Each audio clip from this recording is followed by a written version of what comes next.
Hey guys, thanks for joining me.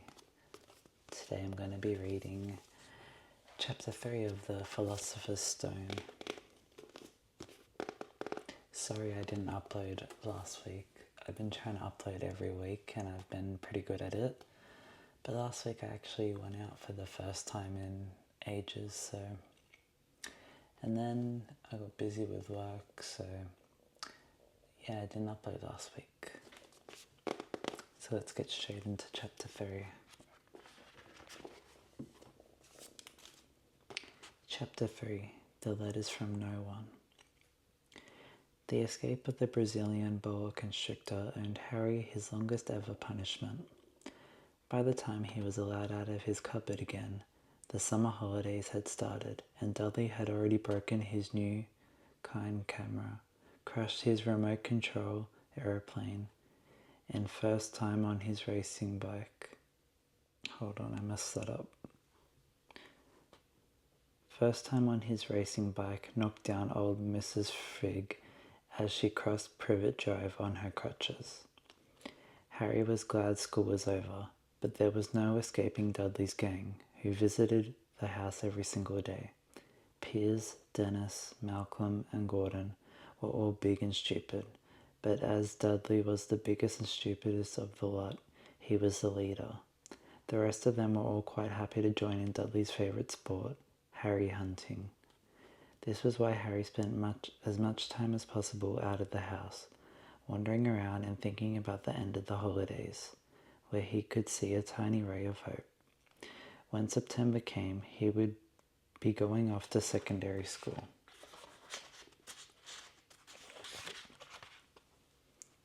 And for the first time in his life, he wouldn't be with Dudley. Dudley had a place at Uncle Vernon's old school, Smeltings. Piers Polkins was going there too. Harry, on the other hand, was going to Stonewall High, the local comprehensive. Dudley thought this was very funny. They stuffed people's heads down toilets on the first day at Stonewall, he told Harry. Want to come upstairs and practice? No thanks, said Harry. The poor toilets never had anything as horrible as your head down it. It might be sick. Then he ran before Dudley could work out what he had said. One day in July, Aunt Petunia took Dudley to London to buy his Smeltings uniform, leaving Harry and Mrs. Figgs. Mrs. Figgs wasn't as bad as usual. It turned out she'd broken her leg tripping over one of her cats, and she didn't seem quite as fond of them as before.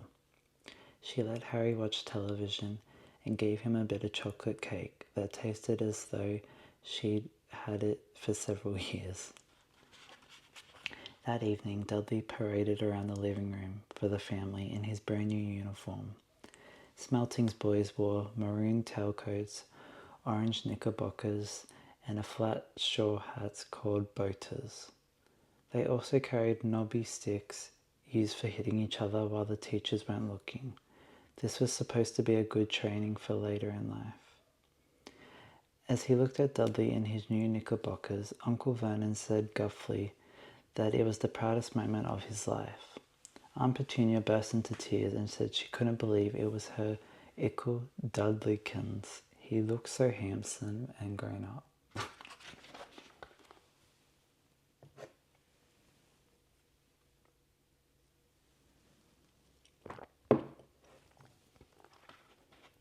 Harry didn't trust himself to speak. He thought two of his ribs might already have cracked from trying not to laugh. There was a horrible smell in the kitchen next morning when Harry went in for breakfast. It seemed to be coming from a large metal tub in the sink. He went to have a look. The tub was full of what looked like dirty rags swimming in grey water. What's this? He asked Aunt Petunia.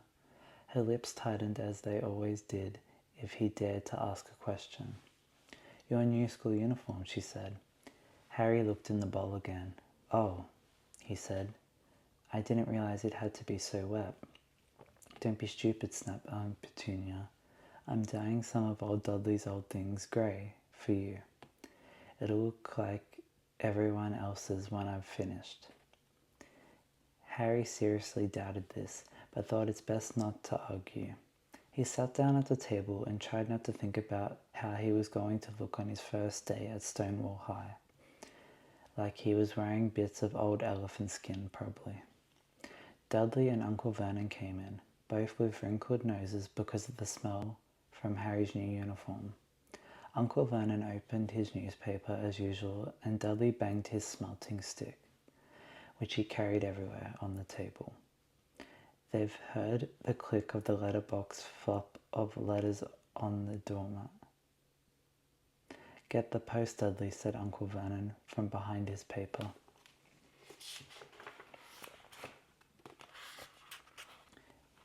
Make Harry get it. Get the post, Harry. Make Dudley get it. Poke him with your smelting stick, Dudley. Harry dodged the smelting stick and went to get the post. 3 things lay on the doormat: a postcard from Uncle Vernon's sister Marge, who was holidaying on the Isle of Wight, a brown envelope that looked like a bill, and a letter for Harry. Harry picked it up and stared at it, his heart twanging like a giant elastic band. No one ever in his whole life had written to him. Who would? He had no friends and no other relatives. He didn't belong to the library, so he'd never even gotten rude notes asking for books back. Yet here it was, a letter, addressed so plainly there could be no mistake. Mr. H. Potter, the cupboard under the stairs, 4 Privet Drive, Little Winging, Surrey. The envelope was as thick and heavy, made of yellowish parchment, and the address was written in emerald green ink. There was no stamp. Turning the envelope over, his hand trembling, Harry saw a purple wax seal bearing a coat of arms, a lion, an eagle, a badger, and a snake surrounding the letter H.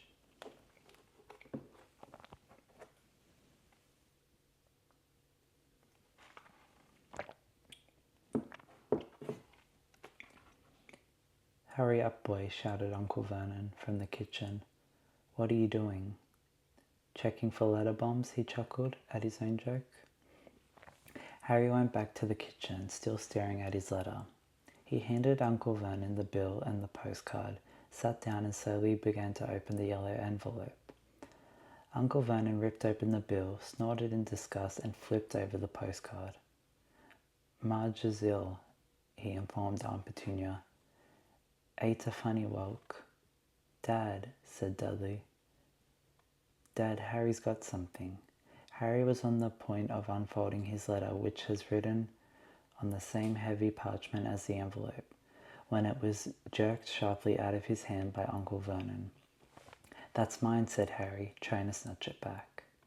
Who'd be writing to you? Sneered Uncle Vernon, shaking the letter open with one hand and glancing at it. His face went from red to green faster than a set of traffic lights, and it didn't stop there. Within seconds, it was the greyish-white of old porridge. Petunia, he gasped. Dudley tried to grab the letter to read it, but Uncle Vernon held it high out of his reach. Aunt Petunia took it curiously and read the first line. For a moment, it looked as though she might faint. She clutched her throat and made a choking noise. Vernon. Oh my goodness, Vernon. They stared at each other, seemingly to have forgotten that Harry and Dudley were still in the room. Dudley wasn't used to being ignored. He gave his father a sharp tap on the head with his smelting stick. I want to read that letter, he said loudly. I want to read it, said Harry furiously, as it's mine. Get out, both of you, croaked Uncle Vernon, stuffing the letter back inside its envelope. Harry didn't move. I want my letter, he shouted. Let me see it, demanded Dudley. Out, roared Uncle Vernon, and he took both Harry and Dudley by the scruffs of their necks and threw them into the hall, slamming the kitchen door shut behind them. Harry and Dudley promptly had a furious but silent fight over who would listen at the keyhole. Dudley won, so Harry, his glasses dangling from one ear, lay flat on his stomach to listen at the crack between the door and floor.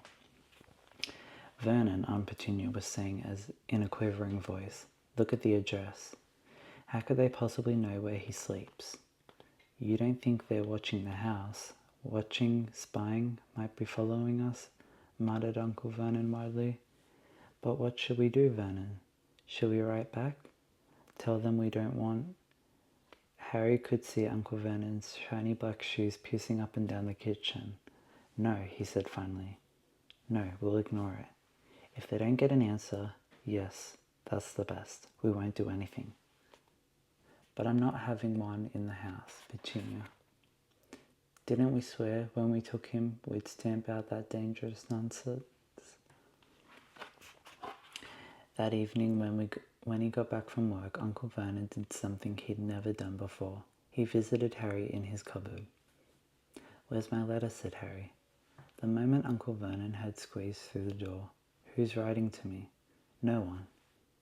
It was addressed to you by mistake, said Uncle Vernon shortly. I have burned it. It was not a mistake, said Harry angrily. It had my cupboard on it. Silence, yelled Uncle Vernon, and a couple of spiders fell from the ceiling.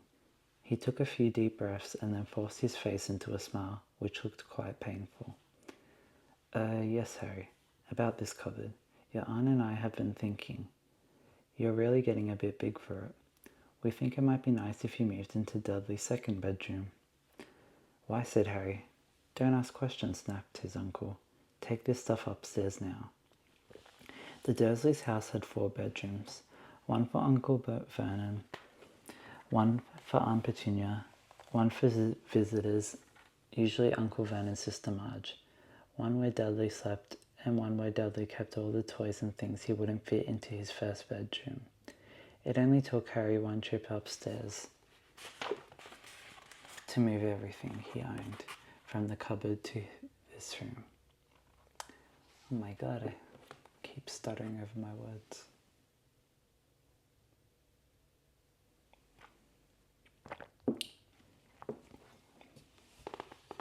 Hopefully that isn't annoying you guys. He sat down on the bed and stared around him. Nearly everything in here was broken. The month-old Kind camera was lying on top of a small working tank Dudley had once driven over next door's dog. In the corner was Dudley's first ever television set, which he put his foot through when his favourite program had been cancelled. There was a large birdcage which had once held a parrot that Dudley had swapped at school for a real air rifle, which was up on a shelf with the end all bent because Dudley had sat on it. Other shelves were full of books. They were the only things in the room that looked as though they'd never been touched. From downstairs came the sound of Dudley bawling at his mother. I don't want him in there. I need that room. Make him get out. Harry sighed and stretched out on the bed. Yesterday he'd have given anything to be up here. Today he'd rather be back in his cupboard with that letter than up here without it. Next morning at breakfast, everyone was rather quiet. Dudley was in shock. He'd screamed, whacked his father with his smelting sticks, been sick on purpose, kicked his mother and thrown his tortoise through the greenhouse roof, and he still didn't have his room back. Harry was thinking about this time yesterday and bitterly wishing he'd opened the letter in the hall. Uncle Vernon and Aunt Petunia kept looking at each other darkly. When the post arrived, Uncle Vernon, who seemed to be trying to be nice to Harry, made Dudley go and get it. They heard him banging things with his smelting sticks all the way down the hall. Then he shouted, There's another one. Mr. H. Potter, the smallest bedroom, 4 Privet Drive. With a strangled cry, Uncle Vernon leapt from his seat and ran down the hall, Harry right behind him. Uncle Vernon had to wrestle Dudley to the ground to get the letter from him, which was made difficult by the fact Harry had grabbed Uncle Vernon around the neck from behind. After a minute of confusing fighting, in which everyone got hit a lot by the smelting stick, Uncle Vernon straightened up, gasping for breath. With Harry's letter clutched in his hand. Go to your cupboard. I mean your bedroom, he wheezed at Harry. Dudley, go. Just go. Harry walked around and round in his new room. Someone knew he had moved out of his cupboard, and they seemed to know he hadn't received his first letter. Surely that meant they'd try again, and this time he'd make sure they didn't fail. He had a plan. The repaired alarm clock rang at 6 o'clock in the morning. Harry turned it off quickly and dressed silently. He mustn't wake the Dursleys. He stole downstairs without turning on any of the lights. He was going to wait for the postman on the corner of Privet Drive and get the letters for number 4 first. His heart hammered as he crept down the dark hall towards the front door. Ah. That's my best screaming sound.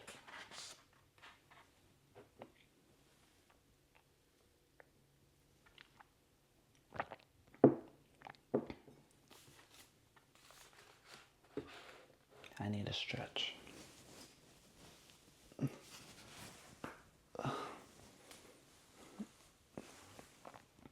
Doing these longer videos on this seat I have, it's made me realize I need a proper chair that has a thing to lean back on.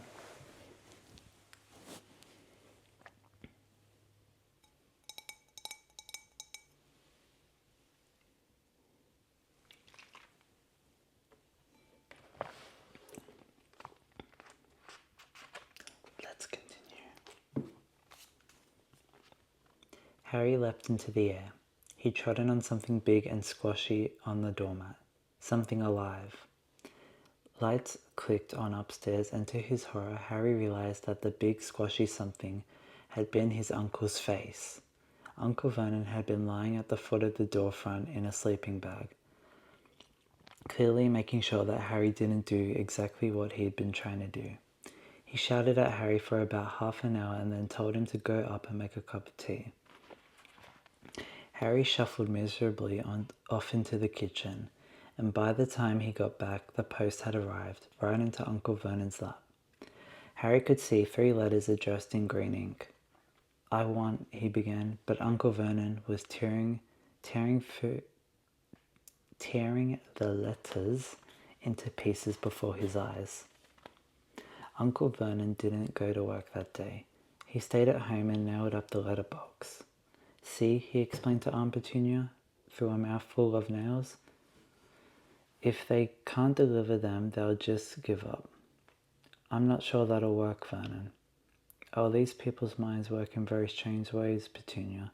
They're not like you and me," said Uncle Vernon, trying to knock in a nail with the piece of fruit cake Aunt Petunia had just brought him. On Friday, no fewer than 12 letters arrived for Harry. As they couldn't go through the letterbox, they had been pushed under the door, slotted through the sides, and a few forced through the small window in the downstairs toilet. Uncle Vernon stayed at home again. After burning all the letters, he got out a hammer and nails and boarded up the cracks around the front and back doors, so no one can go out.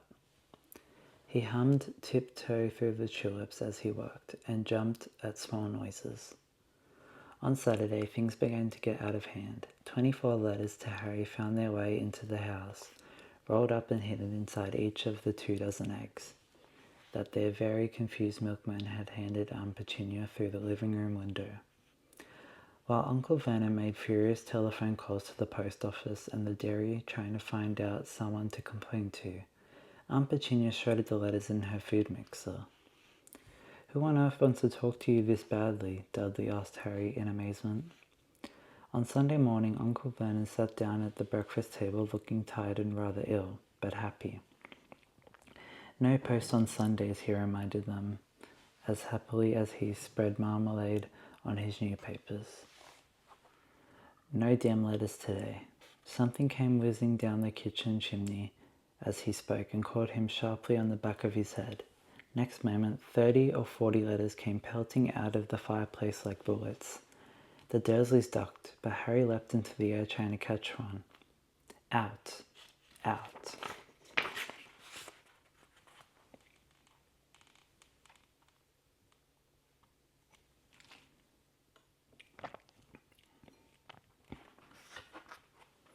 Uncle Vernon seized Harry around the waist and threw him into the hall. When Aunt Petunia and Dudley had run out with their arms over their faces, Uncle Vernon slammed the door shut. They could hear the letter still streaming into the room, bouncing off the walls and floor. "That does it," said Uncle Vernon, trying to speak calmly, but pulling great tufts out of his moustache at the same time. "I want you all back here in 5 minutes, ready to leave. We're going away. Just pack some clothes. No arguments."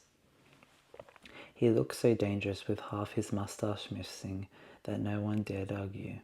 10 minutes later, they'd wrenched up their way through the boarded-up doors and were in the car, speeding towards the motorway. Dudley was sniffing in the back seat. His father had hit him around the head for holding them up while he tried to pack the television, video, and computer in his sports bag. They drove, and they drove. Even Aunt Petunia didn't dare ask where they were going. Every now and then, Uncle Vernon would take a sharp turning and drive into the opposite direction for a while. Shake 'em off, he would mutter whenever he did this. They didn't stop to eat or drink all day. By nightfall, Dudley was howling. He'd never had such a bad day in his life. He was hungry, he'd missed the 5 television programs he'd wanted to see, and he'd never go so long without blowing up an alien on his computer. Uncle Vernon stopped at the last outside gloomy-looking hotel on the outskirts of the big city. Dudley and Harry shared a room with twin beds and damp, musty sheets. Dudley snored, but Harry stayed awake, sitting on the window-sill, staring down at the lights of passing cars and wondering. They ate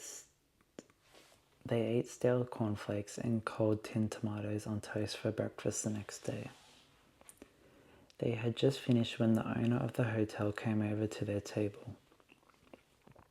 "Excuse me, but is this one for you, Mr. H. Potter? Only I got about an unread of these at the front desk." She'd held up a letter so they could read the green ink. The way some of these things are written is confusing me. Maybe I'm just dumb. Harry made a great grab for the letter, but Uncle Vernon knocked his hand out of the way. The woman stared. "I'll take them," said Uncle Vernon, standing up quickly and following her from the dining room. "Wouldn't it be better just to go home, dear?" Aunt Petunia suggested timidly hours later. But Uncle Vernon didn't seem to hear her. Exactly what he was looking for, none of them knew. He drove them into the middle of a forest, got out, looked around, shook his head, got back in the car, and off they went again.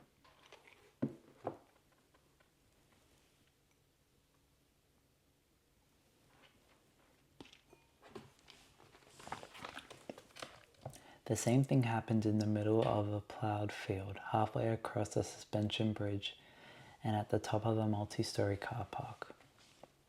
"Daddy's gone mad, hasn't he?" Dudley asked Aunt Petunia dully late that afternoon. Uncle Vernon had parked at the coast, locked them all inside the car, and disappeared. It started to rain. Great drops beat on the roof of the car. Dudley sniffled. "It's Monday," he told his mother. "The great humbirdo's on tonight. I want to stay somewhere with a television." Monday. This reminded Harry of something. If it was Monday, and you could usually count on Dudley to know the days of the week because of the television, then tomorrow Tuesday was Harry's 11th birthday. Of course his birthdays were never exactly fun. Last year the Dursleys had given him a coat hanger and a pair of Uncle Vernon's old socks. Still, you weren't 11 every day. Uncle Vernon was back and he was smiling. He was also carrying a long, thin package and didn't answer Aunt Petunia when she asked what he'd bought. "Found the perfect place," he said. "Come on, everyone out." It was very cold outside the car. Uncle Vernon was pointing at what looked like a large rock way out to sea. Perched on top of the rock was the most miserable little shack you could imagine. One thing was certain, there was no television in there. Storm forecast for tonight, said Uncle Vernon gleefully, clapping his hands together. And this gentleman's kindly agreed to lend us his boat. A toothless old man came ambling up to them, pointing, with a rather wicked grin, at an old rowing boat bobbing in the iron-grey water below them. I've already got us some rations, said Uncle Vernon, so all aboard. It was freezing in the boat. Icy sea spray and rain crept down their necks, and a chilly wind whipped their faces. After what seemed like hours, they reached the rock, where Uncle Vernon, slipping and sliding, led the way to the broken-down house. Excuse me. The inside was horrible. It smelled strongly of seaweed. The wind whistled through the gaps in the wooden walls, and the fireplace was damp and empty. There were only 2 rooms. Uncle Vernon's rations turned out to be a packet of crisps each and 4 bananas. He tried to start a fire, but the empty crisp package just smoked and shriveled up. Could do with some of those letters now, eh? He said cheerfully. He was in a very good mood. Obviously, he thought nobody stood a chance of reaching them here in a storm to deliver the post. Harry privately agreed, though the thought didn't cheer him up at all.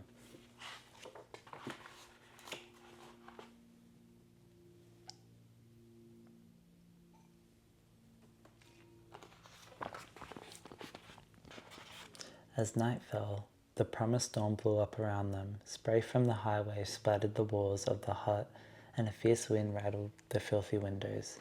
Aunt Petunia found a few mouldy blankets in the second room and made a bed for Dudley on the moth-eaten sofa. Oh my God.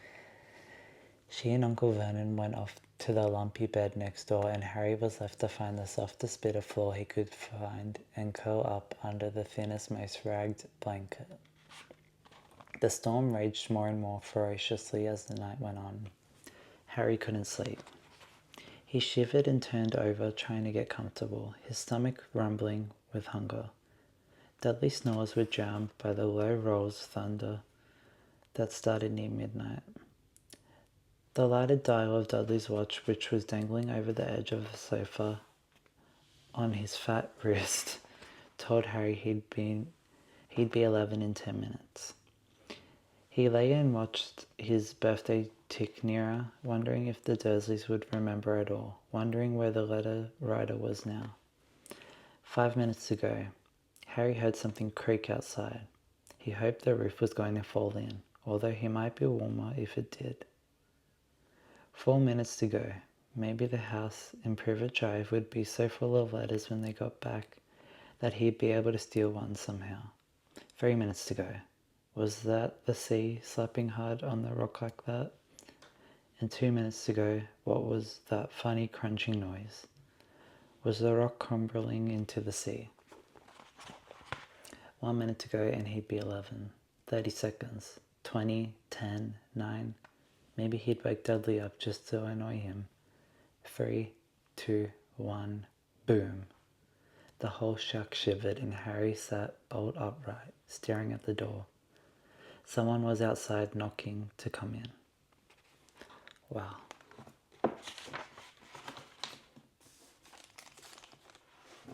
That's the end of chapter 3. This has got to be the longest video I've done.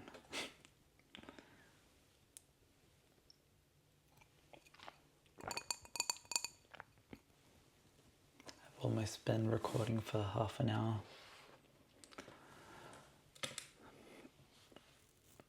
I got so annoyed at myself recording this. I kept messing up the words. I do that a lot in my reading videos. Hopefully it doesn't annoy you guys, but yeah. If you guys are still interested in me reading this book, I'll continue to do it, but I try and do it every second week, so I don't want all my videos to be reading this. So next week I've got to come up with an idea. Yeah. But yes, if you want me to continue this book, comment if you don't, then let me know, because if I'm being 100% honest, it's kind of boring. Not the book, just making these reading videos. I prefer to do something more exciting, but I don't have a lot of fancy things to do. Like, I watch a lot of ASMR and people have got these fancy setups and stuff, but I'll figure something out. Just comment suggestions and all that. As I always say, I'd appreciate if you like and subscribe. And yeah, thanks for watching.